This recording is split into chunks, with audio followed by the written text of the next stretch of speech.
take a look at this and see if you can spot what's wrong with the ergonomics of this situation. Look at that hunch. Matty should put his chair down and bring his table up. If you keep going like this, you're going to have chronic back and neck pain for years. Now, what if I told you that there are at least 7 more things wrong with this picture? And the last one is my favorite because it's doubled my ability to focus. Hey, it's Mike. I run Cajun Koi with my little bro Matty. We share science and strategies to help you be at your best, and today we're talking about our productive workspace. So let's talk about ergonomics first.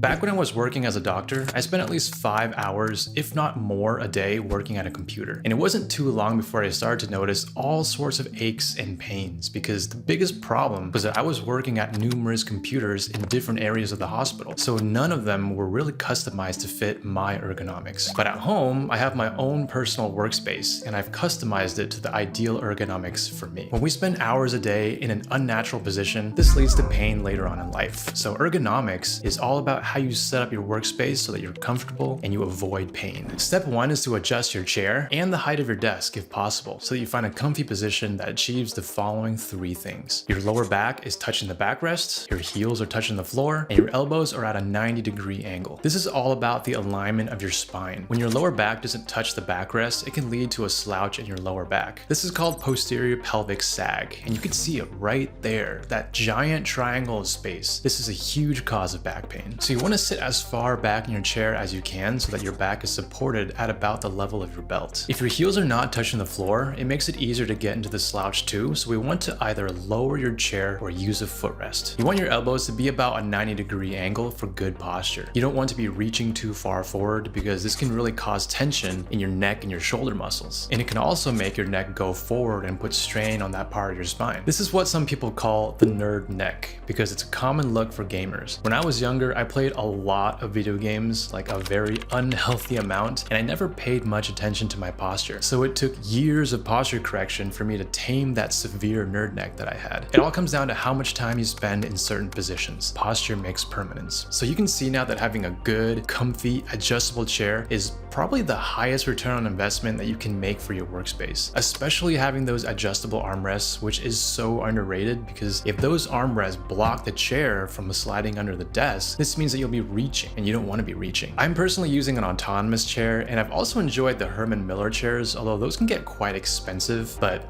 hey, if you're gonna splurge on something, then the chair makes the biggest difference in ergonomics. And I'll be sure to put all links to everything we mentioned in the description below. Step 2 is to adjust your monitor. You wanna adjust the distance of your monitor so that the screen is at fingertip distance. If it's too far, then you're more likely to crane your neck forward in order to see, and again, that creates that nerd neck. You also wanna adjust the height of your monitor so that the top of the screen is at eye level. When the screen is too high and you're constantly looking upwards, then this exposes more of the surface of your eye and this can cause dry eyes. When the screen is too low, it causes you to crane your neck down to look at it. And I can't tell you how many times I've had a student ask me why they get headaches during and after studying. And most often the reason is that the screen is low and they're craning their neck down to see the screen. And because of this, the neck muscles start to tense and this causes tension headaches that travel up the back of your neck. So if you need to, raise the monitor with a stand. I personally like to use this monitor arm, which makes it easy to move my monitor out of the way when I need to film something. So you can imagine that this neck pain is super common when using laptops or iPads because these devices are just smaller and more portable, so they'll naturally force you to crane your neck downwards to see the screen. This is why I highly recommend that you use a laptop or iPad stand whenever possible to prevent that neck strain. So we are currently traveling right now. We are in Vegas for the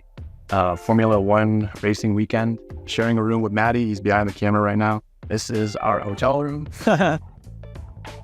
Yeah, let's do a poll here. We're still traveling, but we're still able to work flexibly thanks to our partner, Mopt. We got this pretty cool wallet here that, let's make sure I change this so that you don't know where I live. We've got a cool little wallet stand here. So you can hold 3 cards, and it's got this really strong magnet that I like to use to prop my phone so I can use a Pomodoro timer whenever I want to. I also got one of those under the laptop. Like using it, it's like pretty thin. Yeah, like you can just slip around the backpack. It doesn't weigh anything at all. But whenever I need to, I can just whip it out, and we got like a really easy stand. Great for ergonomics. Got like my little focus toolkit workstation. So even when we're traveling, we can get some work done. Yeah, so if you're interested, there is a big Black Friday sale going on. We'll leave links in the description below so you can pick up your own focus toolkit. Now, this probably doesn't need mentioning, but you want to have your monitor directly in front of you, not this far off to the side with your neck craning that hard. And step 3, probably the most important step, is to move. You want to get up at least once an hour, and I'd highly recommend you set a timer to remind yourself. Or you can start using Pomodoro or the focus session so that you know to get up during the designated break times. And during the breaks, actually get up and take a break. Go get some water or a snack or something. So during my breaks, I love to do these 2 stretches to kind of counteract all the sitting I've been doing. First is a scapular retraction, where you basically squeeze your shoulders back, and this targets your upper spine. The second is the hang. Basically, you bend over and just hang your arms and let gravity stretch your lower spine. You want to get on your tippy toes for a little bit more stretch. If you have a standing desk, then you want to try switching back and forth between sitting and standing about every hour or so to change your positions. There's so much more to cover about ergonomics, but really these 3 steps are enough to cover the basics. But in order to find the rest of the problem points, let's move on and talk about the next category, which is efficiency.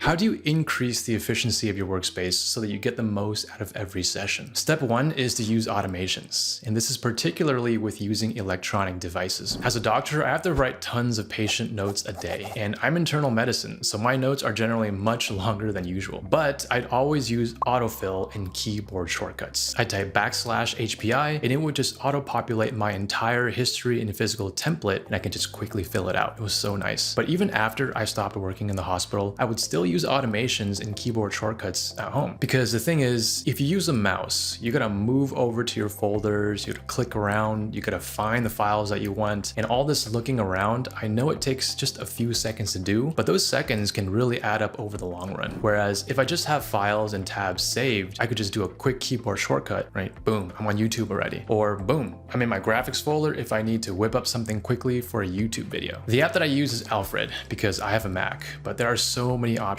out there. Apple also has its own built-in autofill, which helps me quickly answer emails and DMs. So for example, if someone asks me to make a video about building good habits, then I'll just hit /habits and boom, the link to our YouTube playlist on habits is just pasted right there. If someone is asking me to teach them how to study, then I just hit /studyquest and a link to our course is immediately pasted right there. I don't have to go online and search around for the URL, right? Even though it takes just a few seconds, I personally find it really annoying to go online and search with a phone, to copy the link, paste it over, and I just hate using that small screen, so I also use autofill on my phone as well. Step 2 is decluttering. When our space is messy, our mind is messy. So there's this concept called cognitive load theory, which basically explains that our working memory can handle only so much information. Some studies say about 7 things at once, ±2, but essentially there is a limit, and all the clutter and messiness around you adds to the cognitive load. People often forget that when we're trying to focus and be productive, our brain is still taking in all sorts of input from the environment, like loud noises and smells and the temperature of the room, and especially visual stimulus. Like this keyboard, for example. It's sitting right here on the desk, and even though I'm not actively using it, I'm not thinking about it, my brain is still using mental resources to keep track that, hey, there's a keyboard right there. So you can imagine how much mental space you can free up if you just clean up. An easy thing you can do is to have storage at your desk. But if your desk doesn't have drawers, which seems to be a lot of desks nowadays, then you might want to consider getting a tabletop organizer, or one that doubles as a monitor stand so that it doesn't take up more space. Another easy thing to do is to think about cable management. I like to have mine tucked underneath my desk where I can't see it, or you can go wireless and Bluetooth and that'll also fix the problem. And step 3 is to invest in some good noise cancellation. This one's pretty obvious. It helps you stay focused. It helps you get into the flow state more easily. My favorite are the Apple AirPod Pros with noise cancellation.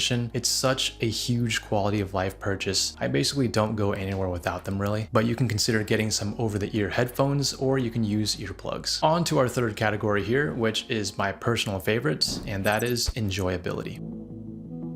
When you do things you enjoy, productivity just takes care of itself. And yes, we're always gonna have to do things that we don't wanna do. So how do we make those things as enjoyable as they can be? Step one is to use color and texture. When my workspace looks aesthetically pleasing, it just makes me wanna work and get things done. And you can buy a lot of stuff for your setup, but I think it's easy to get carried away and spend loads of money, speaking from personal experience here. But a simple and affordable trick to still get aesthetics out of your workspace is to pay attention to color and texture. Like, look at these two setups. Both are around the same price point, but the color matching makes such a big difference. Even if it's just one big color accent piece with some accompanying side pieces. But if color matching is too cringe for you, then you can try going for texture. And for that, I would just go for a balance. If you have too many hard textures like concrete and metal, then the space can feel kind of cold. But if you have too many soft textures like leather and textiles, then it can feel kind of plushy. I often like to have just one accent piece of the textures that I want to see in my space. So for example, not having multiple types of wood that will just clash together. But that's me. What do I know? I'm not an interior designer. Step two is plants. There's loads of research that shows how plants help reduce stress levels and increase productivity. If you've ever heard of forest bathing, it's a Japanese idea where you go out into nature, you disconnect from the digital world, and you're just being present and mindfully experiencing your surroundings. It's been shown to reduce stress, improve your mood, increase focus, and even enhance your immune system. But I'm not saying to take your workspace and put it in the middle of the forest, although there is an option to do that, but you can definitely bring some plants into your space. This adds a whole nother layer of texture. Now you have some life and natural organic feels to your space to kind of contrast that cold industrial texture. And if the plants around our workspace are fake, then it's fine, right? No one needs to know. Step three is decorations. This includes all the posters and figurines and accessories and random decor that just gives your space some personality. Some people like to have motivational quotes or maybe a souvenir from a particularly memorable trip. You can have photos, figurines, stickers. I'm just gonna put a giant list of things here for you if you want to pause the screen and get some more ideas for your own workspace. For me, it always makes me happy and motivated to see a character that I like. And of course, we can't forget about my focus band. Shout out to all the StudyQuest students out there. The focus band is a ring that I only wear when I'm about to do some focused work. The theory is that I've conditioned my brain to be more focused when I use it. Now, I used to use an actual leather wristband. You can find loads of evidence about this in videos back in 2022, but it got kind of clunky after a while and it's kind of scratchy. So until we design a more comfy focus band, I'm gonna stick to using this focus ring. All right, back to this picture to see what we can do to improve this unfortunate situation. Well, first, there's no plant in sight, so let's add some green. And why is there like